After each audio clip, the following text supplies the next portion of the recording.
Do you like shooting people? Do you like magic?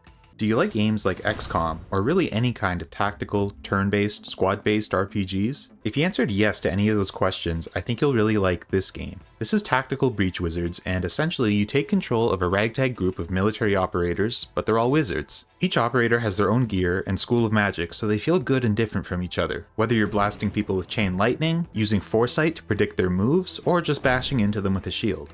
So the game's got a bit of a mechanically unique approach to combat. There's one really cool mechanic that you don't see in other games. Your main character is a seer, so as I mentioned, he's got the power of foresight, and that lets you see how the moves you've made will play out before you actually commit to them. It's a nice forgiving mechanic that lets you play around and try different things without getting punished. If you don't like what you see, you can just rewind and try again. Heck, even if you do like what you see, you can still rewind and try to do even better. As for the rest of the combat, it's a little different too. There aren't any kind of accuracy rules for attacking, and you aren't going to do a ton of damage to enemies just by shooting them. They really emphasize environmental interactions, like knocking enemies out of windows or pushing them into walls. They also emphasize efficiency and making the most out of each turn and each ability. There are optional little challenges on each level that unlock outfits, and they typically require you to be really efficient and deal with enemies all in one turn or defeat a number of them in a certain way. It makes it feel a little more like a puzzle game than some tactical RPGs, and you've always got your rewind, so if you want to play it more like a puzzle and try to find the best way to do everything, then you can do that, but if you want to just wing it and see how things go, you can do that too. The game's also got great information when it comes to the tutorial and the tooltips on the screen for your abilities and such. I think it's really important in this type of game to be able to clearly understand everything, and they did a great job with that. As for the gameplay loop, the main game is a story mode. It's not a terribly long story, probably around 10 to 15 hours depending on how much you like to rewind. Also, just so you don't get the wrong idea, there isn't any base building like XCOM, but you do gain more abilities, unlock more characters, and get stronger between missions. The writing is really goofy, but it's actually hilarious. This game genuinely gets me laughing, and it does not take itself seriously at all, which I think is fitting because it's definitely not a hardcore game as far as tactical RPGs go. It's more on the casual side of things, so the whole thing is just a really fun experience. There's also a scenario editor, and you're able to play scenarios made by other players, so that offers plenty of replayability. And that's that. Go check this game out. I think you'll have a lot of fun and probably laugh a bit too. And if you're still here, you get a little bonus recommendation. Go check out Gunpoint. It's another game by the same studio that's a lot of fun if you're into simple games with unique gameplay. And that's it, so thanks for watching, and I'll see you later.